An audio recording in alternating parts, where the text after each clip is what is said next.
Usually when we talk about a medical diagnosis, there's this expectation of precision. Right, like it's binary. You have it or you don't. Exactly. It feels like engineering almost. I mean, you break your arm, the x-ray shows that jagged white line, and the doctor just points and says, there it is, broken. It's comforting. We really like our human physiology to be perfectly categorized. We do. But then you step into the world of blood, and specifically how our bodies manage oxygen, and suddenly that x-ray machine is just totally useless. We're looking at a diagnostic landscape that is, well, incredibly murky. Oh, it is the absolute definition of diagnostic muddy waters. Yeah, because people throw around the word anemia like it's just a fancy medical term for being tired or, needing to eat more spinach. Yeah. But today we are taking a deep dive into the source material on the pathophysiology of this condition, and what we found is mind-blowing. It really is. Because when you look at what's actually happening at a molecular level, anemia is not a single disease. Right. It's a catastrophic failure of the body's oxygen delivery system. Yes. And I think the biggest misconception is that people think anemia means you have less blood. Like you're literally running dry. Like your tank is low. Exactly. Yeah. But it's almost never a problem of blood volume. The word anemia actually comes from Greek, meaning without blood, but that is totally misleading. Okay, let's unpack this. Yeah. It's not a lack of blood. What is it? What anemia actually is a critical reduction in the blood's oxygen-carrying capacity. It's a functional failure. Okay. And doctors measure this mostly by looking at your hemoglobin concentration. That's the protein that actually carries the oxygen, right? Right. They measure the grams of hemoglobin per deciliter of blood. And it has to fall below what is considered normal for your age, sex, and your physiologic state. Which brings us to the first major hurdle we saw in the research, defining what normal even means. Because the definition of anemia is built on some pretty shaky historical ground. It really is. When you look at a lab report, the thresholds that flag your hemoglobin as low, they usually come from the World Health Organization. The WHO. Yeah. And they state that hemoglobin below 13 grams per deciliter for adult men, below 12 for non-pregnant women, and below 11 for pregnant women constitutes anemia. I mean, it sounds highly authoritative, like a fixed law of physics. You think so?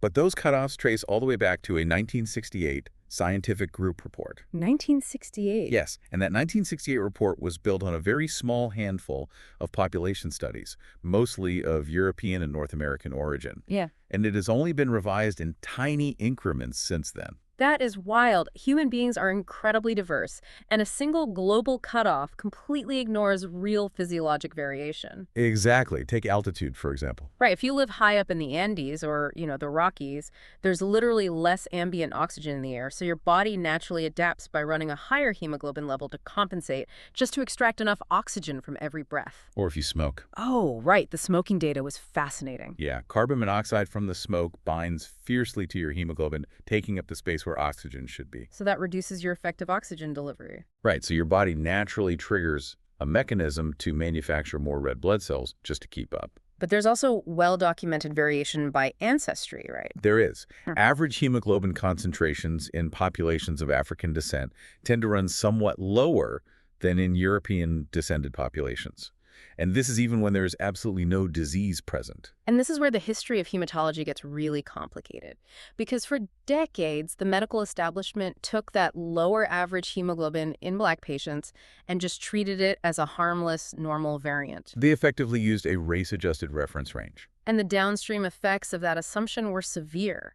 Because doctors were explaining away these lower numbers as just a demographic baseline, real treatable diseases went completely underdiagnosed. Underdiagnosed and underinvestigated in Black patients for years. Things like early-stage chronic kidney disease or genuine iron deficiency. It's the exact same pattern we saw with the recent controversy over the EGFR, right? The estimated glomerular filtration rate used in kidney medicine. Yes, very similar historical parallel. Yeah. Because that formula measured how well your kidneys filter waste, but it baked in an automatic multiplier for Black patients. It artificially boosted their kidney function numbers on paper, which ended up masking the early signs of kidney failure. It's a prime example of treating a statistical convenience as if it were a fixed biological law. So what does this all mean? If these thresholds are just statistical conveniences that ignore ancestry and environment, how do doctors know who is actually sick versus who just, lives on a mountain? By fundamentally shifting how they view the condition. Modern hematology teaches that anemia is not actually a diagnosis in itself. Wait, it's not a diagnosis? No, it is a Like sign. the check engine light on a dashboard. Exactly. It's a downstream signal. It's a functional judgment that something upstream has gone drastically wrong. Okay, I love this way of looking at it. Because the basic equation for human survival is that the oxygen delivered to your tissues equals your cardiac output, how hard your heart pumps, multiplied by the oxygen content of your arterial blood. And when that delivery falls, you either aren't producing enough red cells, you're destroying them too fast, or you're losing them outright. That's the core of it. Let's use an analogy here for you listening because this really helped me visualize it. Imagine your bone marrow is a factory, like a central manufacturing plant in a high-stakes, wartime supply chain. I like this. Its sole purpose is to pump out transport vehicles, the red blood cells, and load them with cargo, which is the oxygen. Decreased production means you're out of raw materials like iron, or your machinery is broken. Increased destruction means your product is shattering on the delivery truck. And blood loss means someone is stealing your inventory out the back door. If we connect this to the bigger picture, the lab values are the investigative clues that tell doctors exactly which factory error is happening. So let's look at mechanism number 1, decreased production, the massive supply chain failure. Iron deficiency is the most common example of this. You simply don't have the raw materials to build the transport vehicles. And without iron, the marrow can't synthesize hemoglobin, right? Right. So it pumps out these tiny, pale, defective red cells. We call them microcytic cells. And globally, this is a massive issue. A third of the world's population has some form of anemia, and iron deficiency drives half of that. Heavily impacting menstruating women, pregnant women, and children. You know what's crazy, though? Before anyone understood the molecular biology of this, doctors were still trying to fix the supply chain in completely wild ways. Oh, you mean chlorosis? Yes. Back in the 17th century, they called it green sickness because it gave young women a faintly greenish pale skin tone. And the treatment was, well, it's pretty medieval. The English physician Thomas Sydenham in the 1660s treated it by taking literal shavings of iron, steeping them in wine, and having his patients drink it. Which sounds terrible, but Sydenham's empirical treatment actually worked, centuries before anyone even knew what hemoglobin was. Because he was just restocking the factory's raw materials. Exactly. Chlorosis was very likely just severe iron deficiency anemia caused by inadequate dietary iron, compounded by menstrual blood loss. But not all production failures responded to iron filings in wine. There was another type of anemia that was a total medical mystery. They called it pernicious anemia. Because it was progressive and fatal. Patients just wasted away with no obvious cause. Described in the 19th century by Thomas Addison and Anton Biermer, it was literally a death sentence. Until 1926. Right. That changed at Harvard when George Whipple, George Minot, and William Murphy discovered a cure. And the cure was feeding these dying patients massive quantities of raw liver, like up to half a pound a day. Raw liver. It completely reversed the disease. It won them the Nobel Prize, but it actually took decades to figure out why it worked. And it all came down to vitamin B12, right? Yes. Pernicious anemia is actually an autoimmune disease where your body destroys its own stomach lining, specifically the cells that produce a protein called intrinsic factor. And without intrinsic factor, your gut just cannot absorb B12 from your food. Exactly. The raw liver was just so incredibly packed with B12 that it brute forced enough into the system to overcome the deficit. And here is the why behind B12 that really makes the factory analogy click for me. When your marrow lacks iron, it makes tiny cells. But when it lacks B12, the factory produces the exact opposite error. Macrocytic anemia. Right. The transport vehicles come out huge and immature. Why? Because B12 is strictly required for DNA synthesis. Without it, the cell's nucleus cannot divide. The cell gets stuck. Its internal cytoplasm just keeps growing and growing, but it can't split into healthy, functional red blood cells. It's just a bloated, defective product. Now, there's one more fascinating mechanism of production failure, and it involves the anemia of chronic disease. Oh, this part of the source material was so interesting. In conditions like cancer, chronic infections, or autoimmune disorders, the liver produces a hormone called hepcidin in response to inflammation. And hepcidin basically acts like a lock on a vault. It does. It locks the factory's iron supply inside cellular vaults and refuses to release it into the blood, even if you have plenty of iron stored in your body. But why? Why would the body deliberately lock up its own iron supply and essentially cause anemia on purpose? It's an evolutionary defense mechanism. Bacteria and pathogens actually require free iron to multiply and thrive. Oh, wow. So when the body senses systemic inflammation, it assumes a massive infection is present. Hepcidin hides the iron to starve the invading bacteria. So the resulting anemia is just collateral damage in a biological war. That's a great way to put it. So that's mechanism 1, production failure. No iron, no B12, or the iron is locked in a vault. Mechanism 2 is increased destruction or hemolysis. Going back to your logistics analogy, the manufacturing plant is working fine, but your transport vehicles are shattering into pieces on the highway before they reach the front lines. The cells are being destroyed way faster than the marrow can replace them, because a healthy red blood cell circulates for, what, about 120 days? Usually, yes. But in sickle cell disease, for instance, they might only last 10 to 20 days. And the history of sickle cell is a huge milestone in medicine. Back in 1910, a Chicago doctor named James Herrick looked at the blood of a dental student from Grenada, Walter Clement Knoll, and saw these strange, rigid, sickle-shaped red cells. And then in 1949, the chemist Linus Pauling actually proved how this was happening on a chemical level. This was the electrophoresis experiment. Right. Pauling took normal hemoglobin and sickle hemoglobin, placed them in a gel, and applied an electric field. And he saw the two types of hemoglobin migrate in completely different directions. Just because of one tiny amino acid swap, the electrical charge of the entire molecule changed. That single swap meant that when oxygen levels dropped, the sickle hemoglobin molecules would interlock and polymerize. They crystallized into these rigid rods that physically distorted the cell into that sickle shape. And then those deformed cells just get trapped and destroyed in the spleen. Exactly. Pauling coined the term molecular disease for it. It was the first time in history a human disease was traced down to a single abnormal protein molecule. Incredible. And another rapid destruction mechanism we looked at was G6PD deficiency, where eating something as simple as fava beans triggers this massive oxidative stress cascade that just detonates your red blood cells. Which is terrifying, but physiologically fascinating. So we have decreased production and increased destruction. Mechanism 3 is probably the most obvious.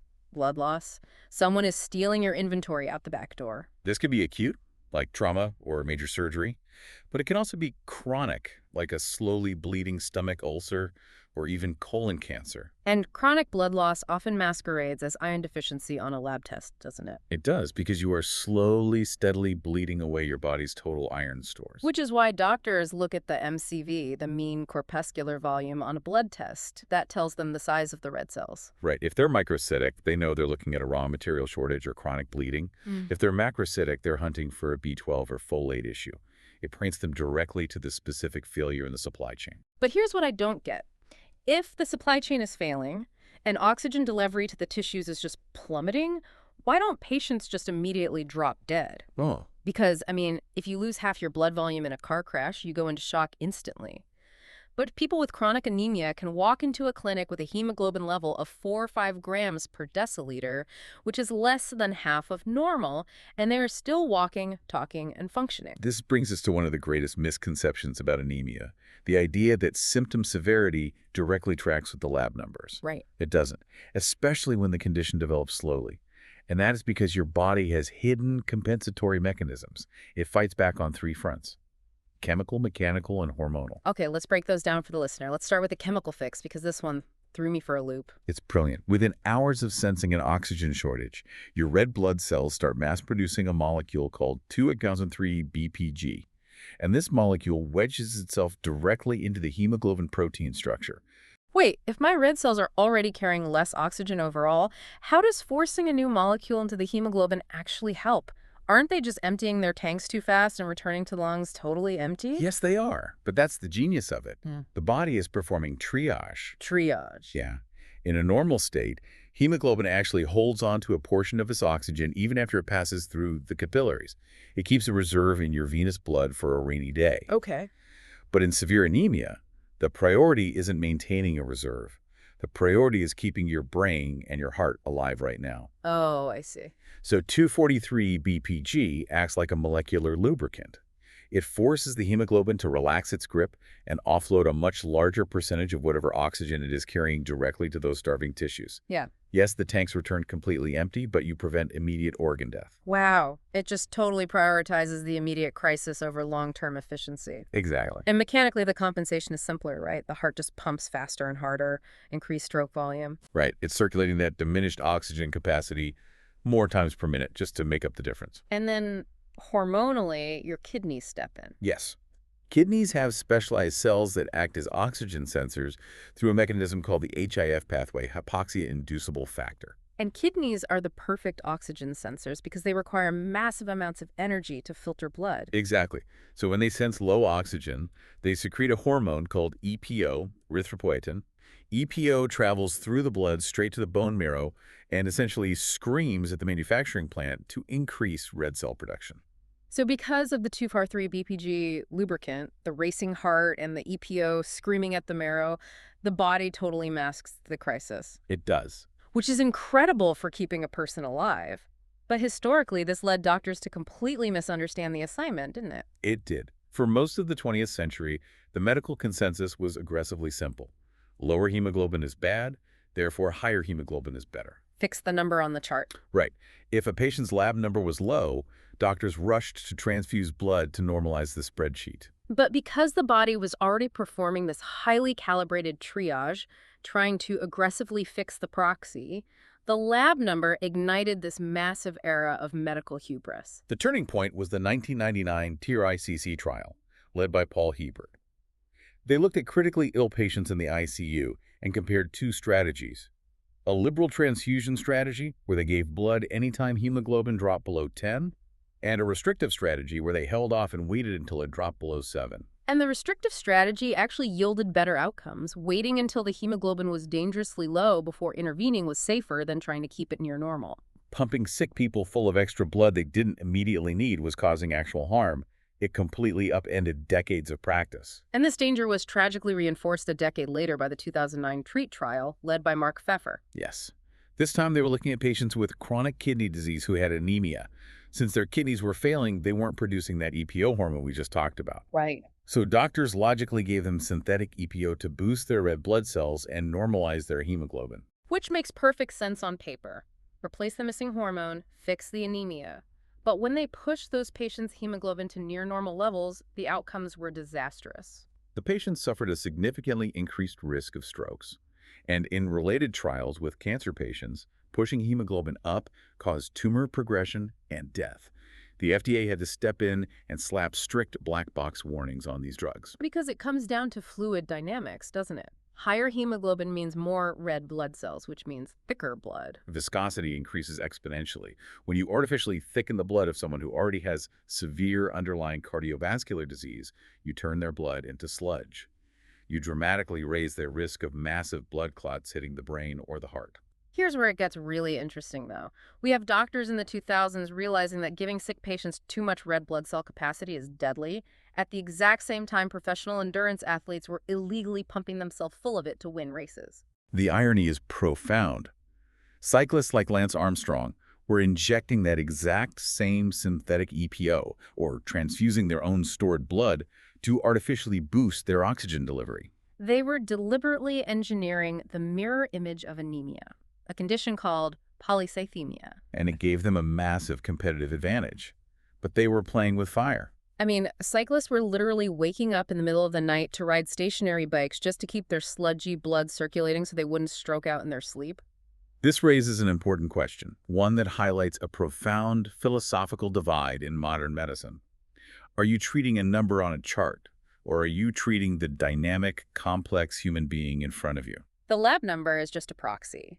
The ultimate goal isn't to make the spreadsheet look perfectly normal. The goal is to ensure tissue oxygenation safely. Exactly. You start out this deep dive thinking the body is a simple machine, broken or not broken. You go in looking for that clean, jagged white line on an X-ray, and instead you find a system that is constantly adapting, triaging, and overriding its own baseline to survive a hostile world. It's a beautiful, brutal system. And honestly, it leads to one final, almost mind-bending thought from evolutionary biology that wasn't in the main discussion. Lay it on us. We talked about sickle cell disease as a mechanism of destruction. a single genetic mutation that destroys red blood cells and causes immense suffering. Right. From a purely evolutionary standpoint, a mutation that deadly should be ruthlessly filtered out of the gene pool over time. But sickle cell persists at a very high frequency in populations of African, Mediterranean, and South Asian descent. Right. Why would evolution preserve a massive defect in the oxygen supply chain? Because of a striking survival benefit. If you inherit 2 copies of the sickle mutation, you get full sickle cell disease. But if you inherit just 1 copy, what we call sickle cell trait, you don't get the severe disease. Okay. Instead, that slightly altered red blood cell environment grants you a highly meaningful resistance to malaria. Oh, wow. Wait, really? Really. Geneticists call it a heterozygote advantage. Evolution struck an uncompromising, brutal balance. It kept a potentially deadly genetic mutation thriving in the human gene pool because historically, in malaria-endemic regions, having that one mutated gene was the only way to survive an absolutely devastating parasite. It's evolution weaponizing a disease to fight off another disease. That is incredible. Okay. And that is definitely something for you to ponder long after this deep dive ends.